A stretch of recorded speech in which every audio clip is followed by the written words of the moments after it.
Welcome to HSBC Global Viewpoint, the podcast series that brings together business leaders and industry experts to explore the latest global insights, trends, and opportunities. Make sure you're subscribed to stay up to date with new episodes. Thanks for listening, and now on to today's show. This is a podcast from HSBC Global Research, available on Apple Podcasts and Spotify. Search for HSBC Global Viewpoint or join us via the HSBC Global Banking and Markets page on LinkedIn. However you're listening, analyst certifications, disclosures, and disclaimers must be viewed on the link attached to your media player.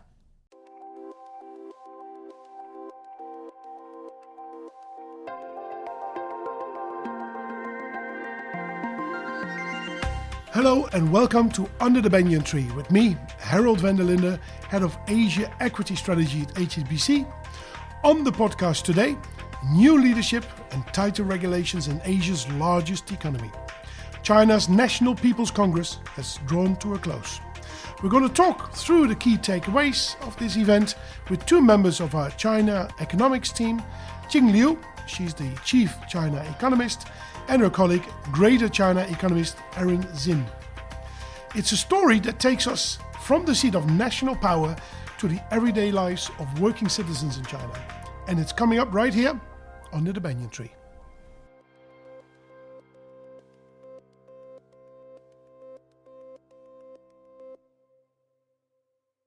Well, thank you, Jing and Erin, for joining us on the podcast this week.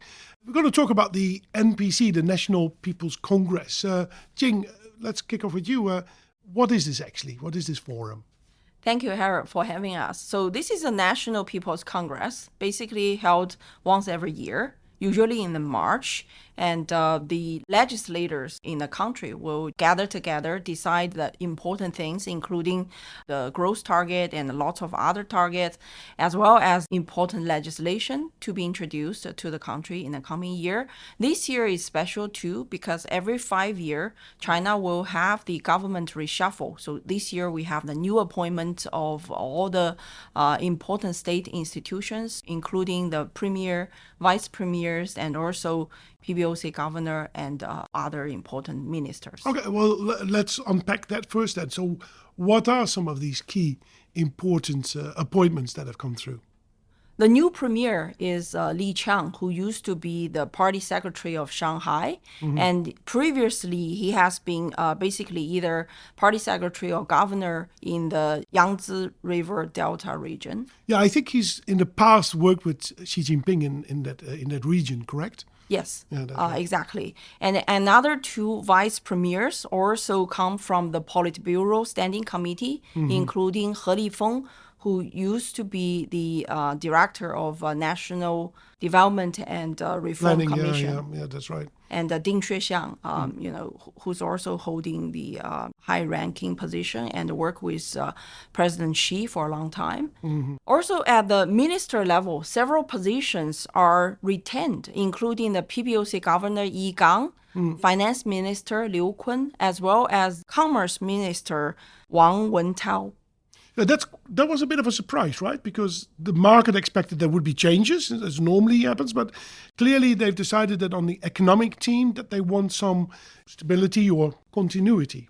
Right, exactly. I think the continuity is actually perceived positively by the market because this signals the unwavering support for the economy going forward. Yeah.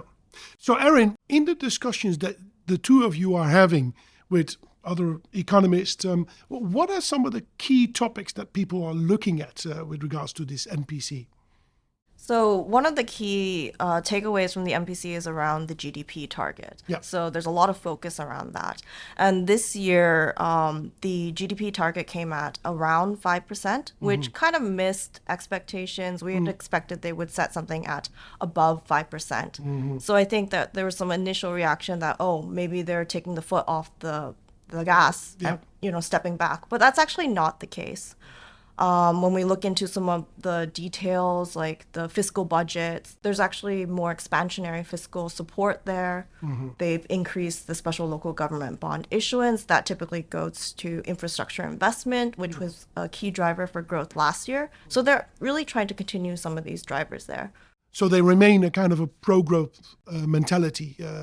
Is that fair to say? Yeah, that's exactly right. I think that, China last year growth had slowed considerably given the COVID-19 situation, and we're still very much in a recovery phase. Some of the high frequency data does show that the activity is picking up, but there's still pressures in the economy, and I think that's why they've set the target at a reasonable pace of around 5% growth. Okay. And also, I think it's important, after last year's miss of 2.5 percentage point, they want to probably err on the conservative side to make sure they set a target which is deliverable and reflective of the ongoing pressures. Yeah. What about monetary policy? Have they said anything about that? So the language around monetary policy is very continuous. They want to be prudent, but still support the economy while managing financial risk. I think this wasn't too much of a surprise. So overall, they're still being fairly accommodative here. And I think that our expectations are that they'll continue to provide more of the policy support from the fiscal side in order to allow that recovery to solidify. I think more interestingly is that they did not mention the macro leverage ratio, keeping that stable. I mean, the amount of debt that's in the system, right? Yep. Debt as a percent of GDP. Yep. So what this means in our interpretation is that there's more flexibility in allowing credit growth this year. So credit growth, extending more investment into the real economy, which translates into your business investment, but also more into the property sector, which had been under considerable pressure last year. Yeah. I just want to go back to Premier Li Qiang, who's now been appointed. He gave his first speech to China to present himself, you could say, to the rest of the world as well. Jing, what was your impression of that speech? Right. At the press conference, interestingly, he opened the discussion by saying, actually, for people in the country, they don't care so much about the headline GDP growth rate. They care more about their own jobs, their homes, and then probably their savings. Yeah, I understand he's also mentioned that it's important sometimes to roll up your sleeves, right? And go into the paddy fields and talk to farmers and kind of having your feet on the ground in making decisions. Is that correct? Right. He said that when you sit in the office, you see lots of problems. But when you go to the fields, you see lots of solutions. Yeah. Okay. So that's a kind of a different approach that he's trying to portray, I would say. We'll see how that what that takes us in the next couple of years. Time now for a quick break. When we come back, we're going to talk new rules around financial regulations that were made official at the NPC.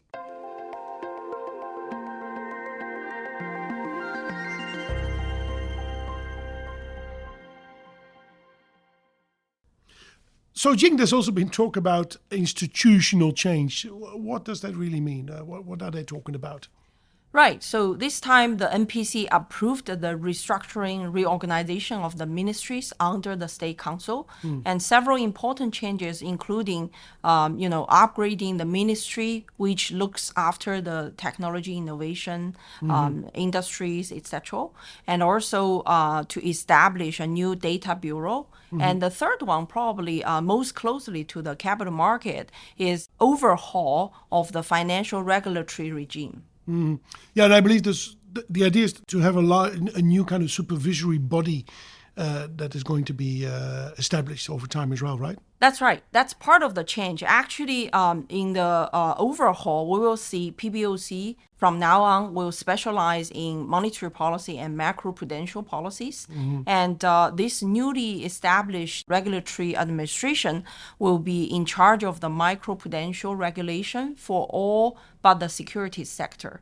And also, it will consolidate all the consumer and investor protection across the whole financial industry. And for the security regulator, the CSRC, it will now not only oversee the capital market, security sector in particular, and also it will consolidate the bond issuance approval. Previously, the duty was split between the NDRC and CSRC. Okay, so we've had personnel changes, we've had changes in supervision and departments, so a lot of reshuffling taking place. So, Jing, is this a story of trying to control the economy more, or is this more of a story of them trying to streamline and ensure better coordination between these different supervisory bodies? I see it as a streamlining of the regulatory responsibilities because previously there's blurred boundary and sometimes a regulatory vacuum. And after the restructuring, now it's very clear who's in charge of which, and in particular, having this new established body to look after the investor and consumer protection actually enable it to basically, look at the new financial activities and new entities and bring them under the same regulatory standard. Okay, that's good to see. So it's all about setting themselves up for the future. So Erin, what does that mean for the longer run for China? So China is right now very much in a recovery phase, but that doesn't mean that they're shying away from longer term goals. And that really means that they want to increase the quality of their growth. China is facing some structural challenges, such as an aging population, and some of the old growth drivers are no longer going to be as punchy as before. So in order to develop these longer term growth drivers, they're trying to increase things like productivity from technology innovation, manufacturing upgrading, and also to move towards their longer-term green development goals, which is the 2030, 2060 peak carbon emissions and carbon neutrality goals. Yeah. So kind of what they want to do with the longer run hasn't really changed that much, I could say. But the people and the way they want to do it and get there, that's really changed. Yeah, I think that the policy making is very much still focused on the longer term, and they are doubling down on that. I think when you look at some of the specific measures, they are channeling more support in these targeted fields. Industries and fields, that's right, yeah. Can I ask you a question, Harold? Absolutely. Last time we talked about the investors' preference, A shares or H shares. Yeah. So after the NPC, do you think that has changed the way the market is thinking? Yep. So first of all, the A share market, so that's Shanghai, more traditional, right? And the H share market is in Hong Kong, and that has got more internet names in it. So the composition of these two markets differs, and the dynamics therefore differs as well. In particular, the Hong Kong market is very sensitive to what happens globally, in particular with bond markets, and we've seen quite some movements in these markets in the last couple of days. Nothing to do with the NPC. That's got more to do with developments in the US and in Europe as well. So that really impacts the H-share market to a large extent. In the longer run, in the equity space, we're looking for those areas in the economy or in the market that will continue to grow. And we go back to what Erin was talking about. We know that they want to be self-sufficient in certain high-end technologies. They want to be self-sufficient in food and in energy. Yeah? This green drive also means that you are not as reliant on external energy supply, but more on wind and solar, which is domestically generated. Now, those are the whole industries that are formed around it. And we typically look at those parts of the industries where people don't have to raise a lot of capital, but where they can grow without putting too much additional money in place in solar, in wind, semiconductor equipment, and these sort of things. But also the consumer sector. But again, the dynamics are different there. So I don't think the NPC in itself changes the way we look at China in that regard. But we have to see, of course, over time, what new policies will come out. This whole new leadership team that has now been presented to us. So maybe for me to summarize it, we now have a new leadership team in place in China. A lot of the new leaders seem to know Xi Jinping quite well. They've worked with him in the past. They have a history together. They've reshuffled the way they want to have the function of institutions and supervision over these in order to allow for better coordination. But actually kind of the longer term growth trajectory that they're looking for, that hasn't really changed to a large extent. On that note, Jing and Erin, thanks for being on the podcast. Thank you, Harold. Thank you for having us. That's a wrap for this week's podcast. Many thanks for listening. We'll be back again next week, putting Asian markets and economics in context. Talk to you then. Thank you for joining us at HSBC Global Viewpoint. We hope you enjoyed the discussion. Make sure you're subscribed to stay up to date with new episodes.